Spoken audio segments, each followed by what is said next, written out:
இங்க பாத்தீங்கன்னா இந்த லேடி கோல்டு கலர் பாக்ஸ்ல செந்தூர டப்பா ஒன்று வாங்குறாங்க. அந்த செந்தூரத்தை இவங்க நெத்தியில வச்சதுமே இவங்க பின்னாடி ஒரு சிவப்பு கலர் போய் ஃபாலோ பண்ண ஆரம்பிக்குது. இந்த லேடியோட ஹஸ்பண்ட் கூட வேலை செய்யற ஒரு பொண்ணோட தொடர்புல இருப்பாரு. ரொம்ப லேட்டாவே குடிச்சிட்டு தான் எப்பவுமே வீட்டுக்கு வருவாரு.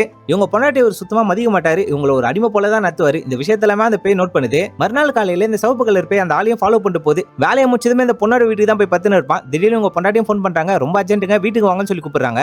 இவன் அந்த இடத்துல இருந்து உடனே கிளம்பிடுறான். அந்த சிவப்பு கலர் பேய் இந்த லேடி முன்னாடி வந்து இருக்குது. நல்லா இருக்கிற குடும்பத்தையே உள்ள பூந்து நீ தான் கெத்துன்னு இருக்க, அந்த ஆளை விட்டு போயிடான்னு சொல்லி கேக்குறாங்க. இந்த பொண்ணு போக முடியாதுன்றாங்க. இதுக்கு மேல உங்ககிட்ட பேசுறது வேலைக்கு ஆகுது சொல்லிட்டு குங்குமத்தை தூக்கி இந்த பொண்ணு முஞ்சி அடிச்சோன்னா இந்த பொண்ணு மொத்தமாவே குங்குமம் மாறிடுறாங்க. இந்த நைட்டு தூங்கினே இருக்கும்போது அந்த பேயை பார்த்து பயங்கரமா பயந்து போயிடறான். இதுக்கப்புறம் பொண்டாட்டி நீ துரோகம் பண்ற வேலை வச்சுன்னா உன்னை மட்ட பண்றோன்னு சொல்லிட்டு அந்த பேயை மிரட்டிட்டு போயிடுது. அந்த லேடி வீட்டுல வேலை செஞ்ச வேலைக்காரி வேற ஒரு வீட்டு வேலை செய்யறதுக்காக போவாங்க. அந்த இடத்துல ஒரே பிரச்சனையா இருக்கிறதுனால இந்த சிவப்பு கலர் குமுத்தி எடுத்து போய் கொடுக்குறாங்க.